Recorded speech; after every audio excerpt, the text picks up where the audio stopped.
Was that funny? Do it again. So today is day 55, which is kind of crazy. Day 55 of this year. So we're in the 55th day of 2024, and our goal this year is to get our Liberian daughters home. What was that? So I was looking at the Bible, and Psalm 10:17 says, "Lord, you know the hopes of the helpless. Surely you will hear their cries and comfort them. You will bring justice to the orphans and the oppressed, so mere people can no longer terrify them." This is that last part. You will bring justice to the orphans and the oppressed, so mere people can no longer terrify them. So when you're an orphan, or you're a widow, or you're oppressed, or you don't have the education to know your human rights, or you don't have the strength to support yourself, and you live in that life of poverty and misinformation and lies and lack of education and lack of strength and lack of nutrition and all the lacks, you are helpless and oppressed, and people can terrify you. And I do think that God hears those cries. And I think that God tries to mobilize people to help other people, because it means more when we actually help each other. Do I think that God could reach down and just remove our kids from where they are today and put them in our home and say, Here you it's go. done? Yes, I think he could. But what would he win if he just did that? Other than like a supernatural story that no one would ever believe, and then we'd be accused of kidnapping probably. We'll get it on camera.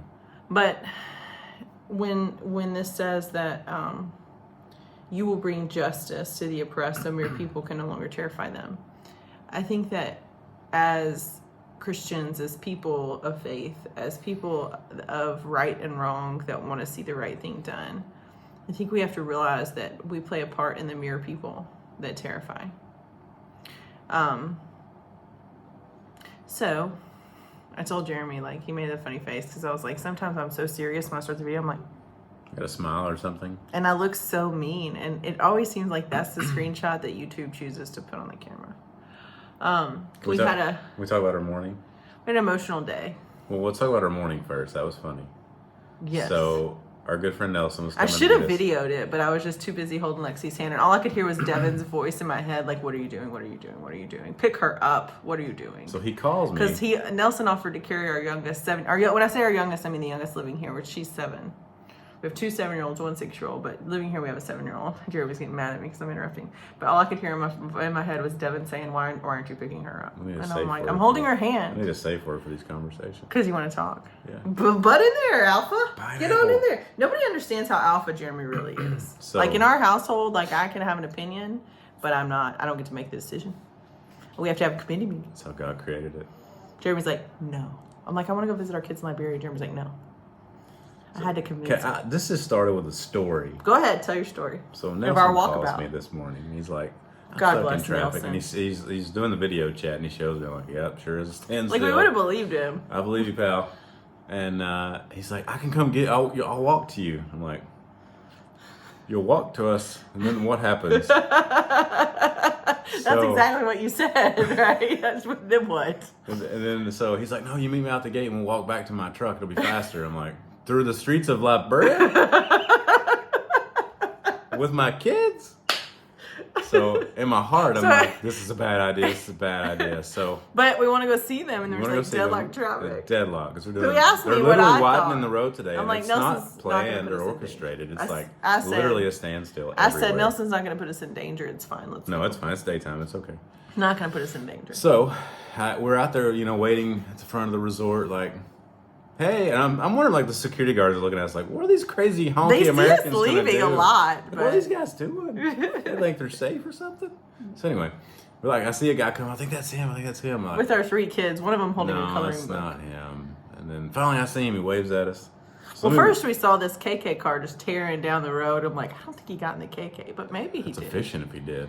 I even started to say Like hi to the walking guy because he had around. glasses. I'm like, oh, that's not. Never mind. Yeah, no, he was walking. But anyway, we go to meet him and we walk back. It's a big guy, Nelson. He's very tall. And we're like walk through like this market, right? And there's like little shops. It's a dirt road, little shops on both sides. I got a lot of hollers.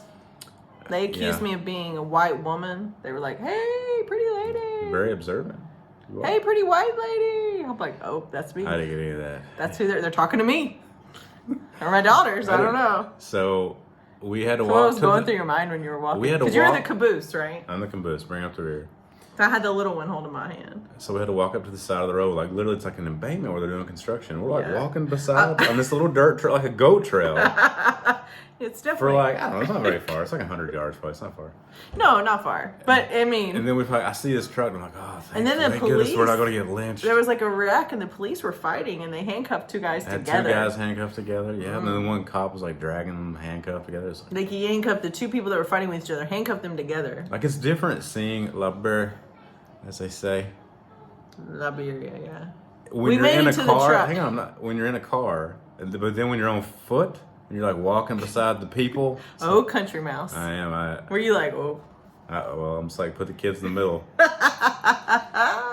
You know? You So did. we made it to the car, and then we had to like wait for it. It was awful, man. It was like a 10-minute walk, like in the busiest time. But it like, was faster walking to like his car. 10:30 on a Saturday morning, everybody's out. Oh, and he brought us, his Pineapples. wife, Pauline, Thank you, Paul. gave us pineapples. I've already fresh eaten one. from their pineapple farm. So good. Yeah, yeah. And they So- they use that for their income. Like, it's a huge gift. Yeah. So that was our morning, but we had a great visit, a great day with our kids. All the kids got to meet Jimbo. Yeah, it was so funny. So Jimbo is the orphanage director, and he's the agency owner and executive director for all of Small World's adoptions, and they have several countries. Liberia is one of them. And Jimbo and Albert. So Albert's the director in Liberia, and then Jimbo's his boss. And so they see Albert's car coming up, and I think when he comes on a Saturday, they kind of know that it's something special. Because last Saturday we brought them a bunch of stuff, and they were like chanting "Daddy's here" because they call him Daddy. They call, and like our kids call us Mom and Dad. I taught them our actual first names today, which was Mom and kind of Dad. funny. Mom and Dad. Mom and Dad. So Mom sweet. and Dad. Mom and Dad. But they were like, "Daddy's here, Daddy's here." They were chanting like, "Daddy's here." Like there's like a song. It's like something they do, and we were laughing. Nelson was laughing, and then Jimbo gets out of the car, and Jimbo's like, like Jeremy size and like very white, and just he's got like the hair on his arms. Like Jeremy has hair on his arms, and a lot of the African men don't have the hair on their arms, and so they're always like rubbing Jeremy's arms. They are. It's sweet. As soon as Jimbo got out of the car, because he's this white man they maybe never had seen, or maybe they haven't seen him in a long time, they were like, "Shh, hush," went over the crowd. But he was so attentive to every kid. And our kids, like our two Liberian kids, kind of wandered back and was like holding on to Jeremy, like, They didn't let go. "Who are you?" But they warmed up after a while, and they tolerated him better. But they brought Cokes and Fantas, and I brought cookies, so we had a big party. So we were there for like, what, 5 hours? We were there a man? long time. Nelson was kind enough to reschedule his class or get the material sent to him online. He just didn't want to. He had a busy day this afternoon, but he canceled his day just to be there with us and make sure that we got everything. Got to break bread together again. They fed us again. It was nice. It's too spicy for me. Their beans are super. I'm they like had, hoping the that my pepper kids are going to sauce. eat my food. So spicy, but like our oldest I'm like, adoptee like just sat on my lap. We shared a plate. It was just pretty sweet. number 4 Number 4. overall. Yeah. And then we had a meeting with Jimbo, and I know a lot of the other families are like desperate to know the information from Jimbo. I will say this about Jimbo: he loves these kids and he loves this ministry. I knew his dad and traveled as a young teenager to Romania with his father when I turned 18 on the trip. It was a very meaningful trip for me. But his dad passed away a couple of years ago, and his dad started this ministry in Liberia for these orphans, and it's personal to him to keep this ministry going. It's personal to him that our government is not cooperating well, and that our U.S. government is breaking laws. It's personal to him every day that our children wait in the orphanage every day. That the 3 families that are in embassy limbo, I call it, and then there's 7 families that are in MOG limbo. So there's 10 total families. One of them is getting released, like one little girl. she's going home. But it's like, it's very personal for him. And just to add, Just so you know, and like, I'm a hard sell. Like, if you're not, he's been working hard. if you're, I'm not going to tear up about how much I think you're putting for effort. With him and Albert together, the effort that they're putting forth for these kids is delicate and it's difficult, and their hearts are in it. And let me add too, like the stress that Albert has been under. It's a lot. You can see it weighing on him because he is being accused of things that are just ridiculous. And completely against what he believes is right. But I think that stress we saw lift today. Yeah, it did. So whatever meetings they had, and Jimbo, I'm sure will come up with an email to update all the families that are waiting. And anything individual about your cases, he's going to call you and tell you if there's any change. Your kids are doing well. We see them constantly. I think that the orphanage needs some things maintenance-wise. They need to make some improvements. They got a lot of kids there. You know, the kids could use some new clothes. They're all growing. The kids that are there, usually kids don't stay there till they turn 10. They're usually gone before that. Few exceptions, but they do have some kids that are 7, 8, 9, 10 years old that are waiting for families still. And they've been caught in this limbo too. Like, as we've been waiting for our children to come home, these children have not been able to be matched. They're getting older. And so the waiting families, there are a lot of waiting families, I think, that watch these videos, or you may find them along your road. And I want to say, like, don't get caught up on the age number of these kids. Just don't get caught up on that. Get caught up in what you feel God calling you to do and be available to that. But what you want with kids is for them to attach to you and love you and fit in your family. And you don't really know what that's going to be, but a 7-year-old in Liberia in some ways is just a 7-year-old. And in other ways, the world is so new to them outside of those orphanage walls that they're like a 3-year-old. Like seeing, I remember when our 10-year-old that's about to turn 11 here in Liberia, when she first caught a fish. She was 3, and she caught a fish, and she was like, oh, I got the fish. And she thought she wanted to touch the fish, and she got her finger up, and it was like this big thing, and it was great. But like, all of those new experiences, these kids have not had.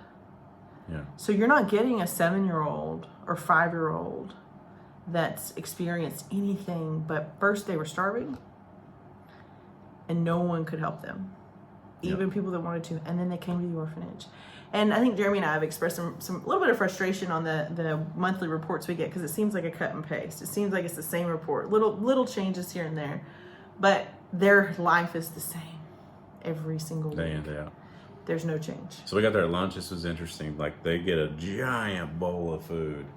Like, oh yeah, they get a huge helping of like rice and their beans. They love the spicy stuff. So, like a big bowl, like, and their there's no way they're they gonna eat make it sure all. that they eat it. Yeah, and that's not because we're just there. That's just what they do. Yeah. They just get a lot of food. And I didn't know this too about Small World. So Small World was intentionally, it's supposed to be like a transition house for They're adoptions. not supposed to be there. They're only supposed to be there 6 months. So this whole thing of like getting kids in school and doing all this extra stuff is just because it's taken so long. It's something Nelson brought up. Yeah, and it's not the intent of the Small World at all. It's just the new world that they're in. About a year is how long they should probably be there. A year to 2 years, maybe max. But some of these kids have been there for 3, 4, 5 years. Yeah. And some of it's because of the window of their adoption. But I would just, if you're a waiting family, I would be open to, I would be honest with Jimbo and his staff about any fears that you have about older kids. You're welcome to talk to us about it. We fostered older kids. We're adopting older kids. We've adopted babies. We understand the fears. Some of those fears about behavior issues, personality issues, don't apply to Liberia. Because kids that have been born and left in an orphanage and not held as babies, not cared for, not nursed, not fed, not that you have to nurse all your babies, but they do that here. They do a lot of breastfeeding. And when they get to that point where the kid's like 2.5 and they just can't breastfeed anymore, that's when things start to get really real. Like, oh, we can't do this anymore because we can't feed them. And so the attachment things and the personality things, the things that kids need when they're babies, that if they don't get it and you adopt them as older kids, it's difficult to fix for them, like very difficult. These kids don't have that. The most important thing with kids is their first 18 months that someone was there. It doesn't matter who. They just need to learn to connect with people. And so that first year really matters. And most of these kids had a pretty decent first year.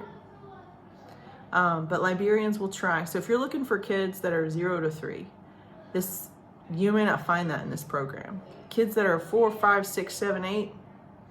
Well, there's not That's even what they need. that younger age group. There's not many there. No, because Liberians don't bring their kids to the orphanage. Occasionally you'll see a few, but they don't. They keep trying. And we respect them for that. So our oldest Liberian daughter had a tough go when we left. And Yeah, she was like crying until she was hyperventilating. Jimbo saw that, and he's like, this is the tough part. I mean, he gets it. He doesn't want it to happen. He appreciates our presence here, appreciates our moral support to Albert. He's hoping that to see the program grow and expand, and maybe get more kids, get either bigger property or, he's looking towards the future 5-10 years down the road. So it's not like this is going to shut down. So like his dreams are, let's do this more, let's get these kids. But the kids are not supposed to be in there for a long time. Yeah, and I was trying to explain to our Liberian daughters, like as their dad, like how we're fighting for them. I know it's probably hard to get across like what we're doing, and I think the older one understands. Because I told her Jimbo's job was to talk to the governments, and that you had talked to the governments, and that Sam, and we're trying. And we're just doing everything we need can. the We're not papers. leaving you. I mean, I know when we leave the orphanage, it feels like that we're just a million miles away, but we're not. We're like literally 45 minutes down the road. And we're gonna get in that chapter. We're doing a noonday show tomorrow. I'm wearing my saltwater necklace. I keep calling it sea salt, but it's not sea salt. It's saltwater necklace made in Uganda. We're doing that. I mean, we could use any purchases from our noonday stuff is going to help our adoption directly on that link. I have another fundraiser going in our hometown of Cape Coral for the MOPS preschool organization. I will donate my entire commission on that show to them. And then the separate show that we're doing here in Liberia, I'm going to show you guys all the stuff that made the cut for the packing that I've used. You brought a bunch of stuff? Nice. Not like, I brought my jewelry and I brought the Mercedes How'd you pull strap. that off? That's really cool. The stuff that I use, like the I makeup see. bags and the... I didn't know you brought a lot of new stuff. That's cool though. You haven't seen it? Me wearing it? I've been focused. Are you excited about the new day show? Not really. Yeah. Not really. It's women's clothing and stuff. You like women's clothing? I like the ladies. Or should Jeremy try on some things? That might be too much. We took a turn for the worse. You don't like the makeup bags and the stuff? Yeah. And the rings? That's wearing true. stuff. Okay, so It'd be easier for me to put the links in. 'Cause one of the things that I've noticed is that sometimes when we leave the orphanage, we've been there 5 times now. 5 times total. I don't know. Today was the longest visit, I think. 5 times. 2 Saturdays, went 2 weekdays, we've been there 5 times. And about half the time, when our oldest one flips out, the youngest one just gets this look of fear, and she cries too, but it's like there's no real tears. It's like it's just like a panic thing. But when the older one, and they're only about 18 months apart, they wear the same shoe size. I finally figured out their size of their foot. But what I've realized is that the caregivers there, and the women that are there, the nannies, there's two that they've talked to me the most. There's 5 total. The other 3 I think probably are scared of me. I'll win them over eventually. But Esther and Krubo are the ones I talk to the most. And when we leave and we're sad, they have to they sit with our kids. They try to make them feel better. They talk to them. They reassure them. It's like a very clear parent handoff. I don't feel like I'm just walking away and leaving them in the dirt and getting in the car. They can be sad. The nannies will come out from wherever they've been. They'll come out and they're right there with them, and the other kids are surrounding them, and it's this very special moment. And I'm looking at these women thinking, you're probably going to sit with them for 30 minutes or so while they cry. And there's laundry for 38 kids playing in the dirt in Africa everywhere. There's kids running everywhere. They still have to do dinner. They still have to do showers. And they're having this issue with their water pumps. They're having to really kind of do some workarounds. And they're working on getting it fixed. But getting something fixed in Liberia is Jeremy will tell you, he went, they've gone with Sam and Jeremy and Albert. They walked.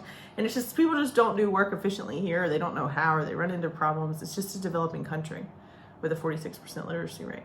Yeah, that's a crazy stuff. 46% can read and write. And out of the 150 something countries, they're 140 something in the poverty or something. I think it was on the statute. They're low, yeah. They're going to get better. We're going to help them. They're going to get better. It's all about education and confidence. Yeah. But so I asked them if I could take a trash bag of laundry 2 days ago when we were there. because we go about every other day. And I brought it home with me, and my older girls that are here were wanting to help me. They were fascinated by this like hand washing of laundry. And some of them had to send for another go. But some of them have little holes in them and stuff. They've just been worn. And my friend, Devin Cruz, adopted a little girl named Blessing. And on her 13th birthday, she mailed her a dress. It was a birthday in a box, and it was her birthday dress. And it was like, it fit her that day, but she left it at the orphanage. And this dress, for 2 years, has been circulating. And it's made it. There's a tiny little tear, and I kind of want to fix it, but it's chiffon. I'm not sure if I should. But I've seen it. It's in almost, we see it in pictures like of other kids that our friends are like, oh, this is Blessing's birthday dress still circulating. It's like a piece of her that's here. I'm like, oh, we're going to wash it. So I washed it today. I find that really amazing, actually. Yeah. But I was like, can I please? And I gave her a trash bag. I was like, fill it up. And she's like, are you sure? You know, she seems like I'm crazy. But I want to free up their time a little bit for them to sit with our kids. I want to just substitute some time. You know, I used to tell my babysitters that. I'm like, my concern with 3 kids in diapers is that their emotional needs are met. If you got time to like do the dishes or fold some laundry or whatever's going on, like if you got time to do that, I'm not going to be upset. I'm going to be happy. I'm not going to pay you any more or less. But my priority is that my kids' emotional needs are met, because that's more important. And I feel the same way about our Liberian kids. But it's so defeating, like especially for Jeremy, because I think before I got here, I was already connected to these kids. I'm already their mom. And so leaving them to me is kind of an expected thing. I feel like I've been leaving them every day that I haven't been here. But I should have come sooner. 6 months ago, I should have come. I wanted to come, and I should have come. And I didn't. I didn't have the confidence that I was welcome here. And I'm mad at myself for that. But I think it's harder for Jeremy, because I think when men, before, when you're pregnant with a baby or you're adopting a baby, women can connect with an idea. But men can support an idea, but they can't really connect with the kid until they see them. And it's been hard to just watch Jeremy experience that defeat of having more daughters and not being able to just say yes to things within reason. Like, yes, let's go. Like trying to do your best for them, knowing your limitations, and just having to walk away. And I think it's different so some of the dads that are kind of like, they just don't feel that connection yet. You will when you meet them. It makes a difference when you're there and you're looking straight in the face of your kids. Because he's like waking up multiple times a night and just waking up and thinking of them immediately. And that's a different thing. I don't do that. But I mean, I have done that when we were at home. It's just the bonding thing, like where they actually sit in your lap and almost like take a nap on your chest. And their trust, it's just different when seeing pictures versus feeling that. It's just, I don't know. And she wrote, our oldest Liberian daughter, who's 7, she wrote notes to us, and they're like not the notes that she hid, but she wrote I keep bringing like printer paper, and they keep doing marker stuff. But she wrote notes on there. It says, "Dear Mom and Dad." It's MUM, Mom and Dad. We're so glad to see you. We're so glad that you're here. We pray for you. We pray for you. We love you. Yeah. So, I mean, they're not mad at us. I think they understand that there's something out of our control that's preventing us from taking them away from the orphanage. They've been there for 3 years. So it's been home to them. So, but yeah, I had fun doing their laundry. When I did our kids' laundry, like I could just do one wash and like hand wash and it was fine. But when I did their laundry, the first load, and they have a lot of dust and dirt, but like the water was so brown that I had to like drain it and start again. I'm gonna run out of detergent. But it was nice. And our older kids wanting to help with that and just looking at their clothes and realizing like these clothes are torn, they're hand-me-down, there's little holes, they're harder than these clothes. I mean, it's a lot of kids and they don't really have a budget for clothes, and it's not like there's not like a Target or a Walmart here to go buy clothes. Everything's imported in. It's a lot. But just to see them want to help and to see them recognize the quality of what they have versus the quality of what these kids have, and for them to see that as unfair and unjust and want to help. Like they saw little holes in some of the clothes, which is fine, nothing major. I can fix it really quickly, but they offered to help sew it. They asked me if I brought my sewing kit, which I did. But it's nice for me to see, because I wonder what our kids that are 10, 10, and 7 experiencing Liberia on this level. It's not like they just came on the trip, we got the kids and we left. They're living every other day in the world of these orphans. Yeah. And it's making an impression on them. And they're like trying, and I think my middle child is now making lists of people that maybe could adopt certain kids that she knows need families. She keeps wanting me to point out kids specifically that need families, and I'm like, I really can't do that. But there are 4 little boys here that I would adopt in a heartbeat if we had the room in our car to drive them home. Like, it would be a no hesitation, because they are that easy and that good, and they deserve that. So I think for our American kids, I think just this experience will, at minimum, they will hopefully be thankful for what we have. At maximum, they will be advocates for orphans as they get older.